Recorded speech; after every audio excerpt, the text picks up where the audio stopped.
Olá e bem-vindos ao nosso canal.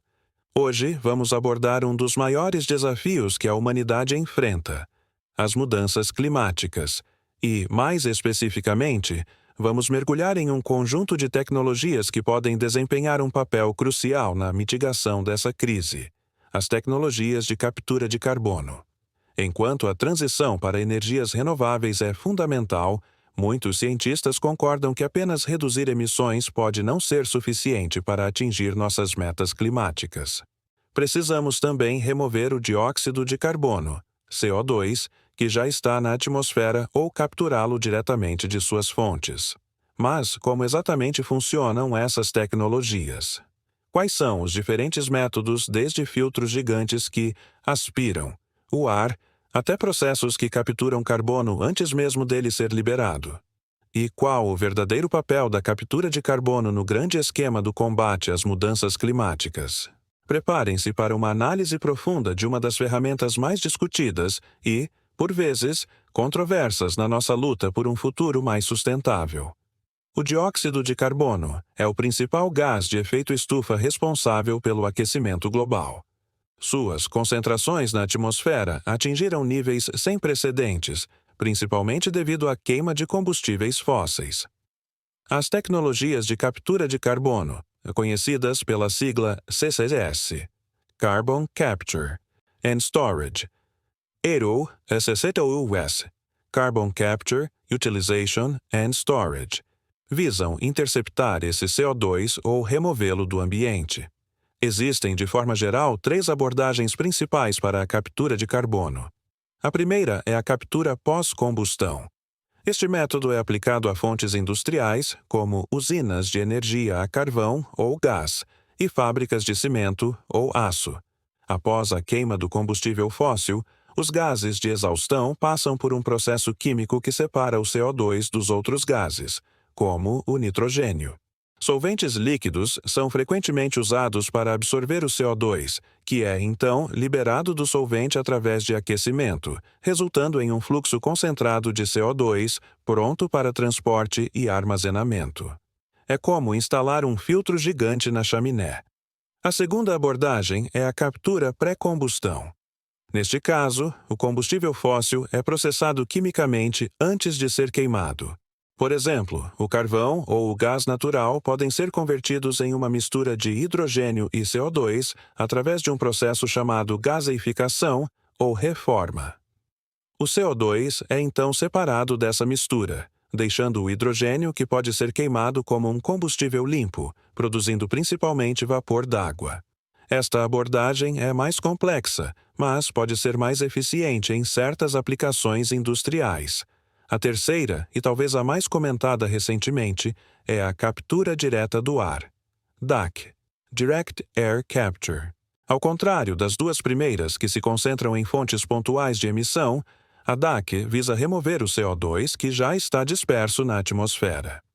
Além dessas abordagens tecnológicas, existem também as soluções baseadas na natureza, como o reflorestamento e o afolhamento, que utilizam a capacidade natural das árvores e plantas de absorver CO2 através da fotossíntese. A agricultura regenerativa e a restauração de ecossistemas costeiros, como manguezais e pântanos salgados, carbono azul, também desempenham um papel importante na remoção de carbono da atmosfera. Muitas vezes, a melhor estratégia envolve uma combinação de soluções tecnológicas e naturais. Uma vez que o CO2 é capturado, o que acontece com ele?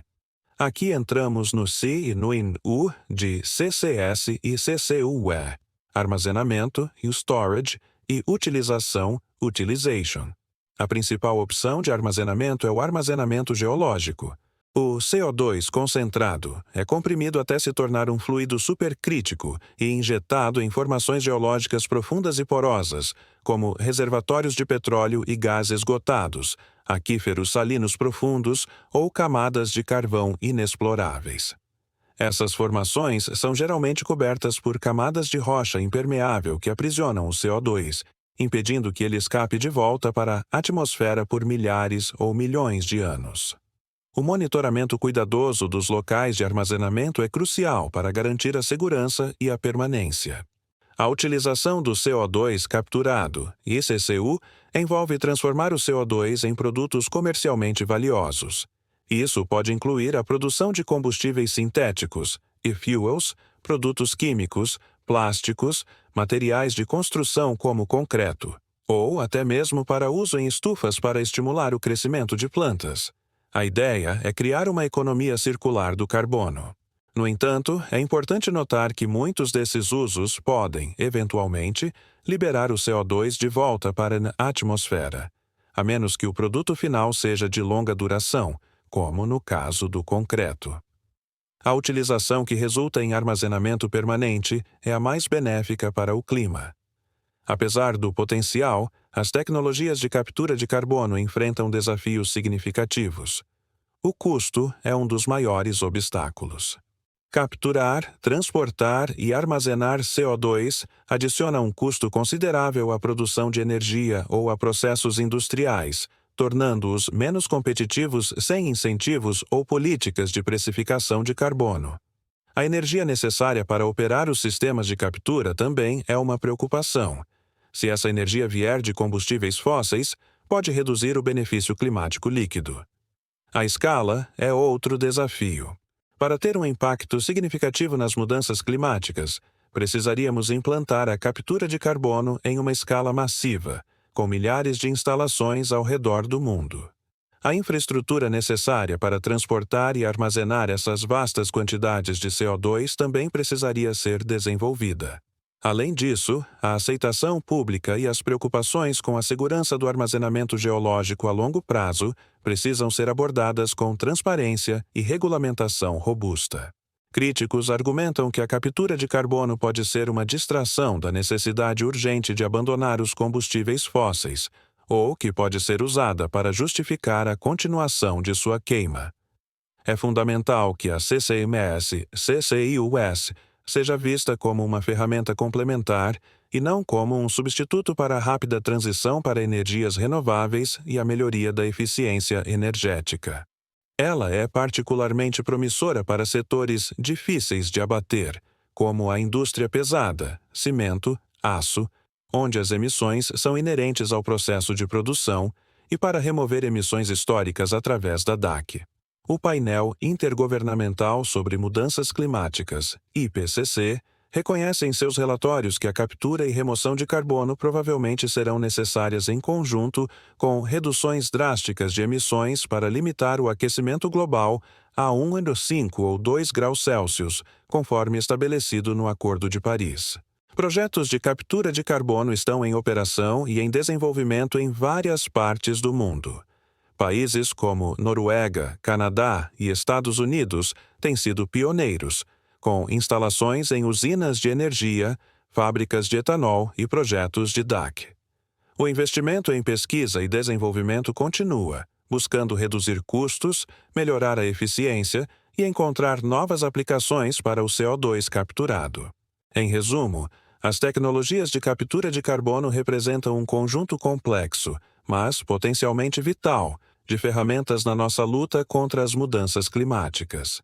Elas não são uma bala de prata, mas podem ser uma peça importante do quebra-cabeça, especialmente para descarbonizar setores industriais essenciais e para lidar com as emissões que já lançamos na atmosfera. O debate sobre seu papel, custo e escalabilidade continuará, mas a urgência da crise climática exige que exploremos todas as opções viáveis. Obrigado por nos acompanhar nesta análise sobre a captura de carbono. Se este tema crucial para o nosso planeta te interessa, não se esqueça de se inscrever, curtir e compartilhar. Gostaríamos de saber sua opinião. Você acha que a captura de carbono é uma solução promissora ou uma distração perigosa? Deixe seu comentário abaixo. Até a próxima!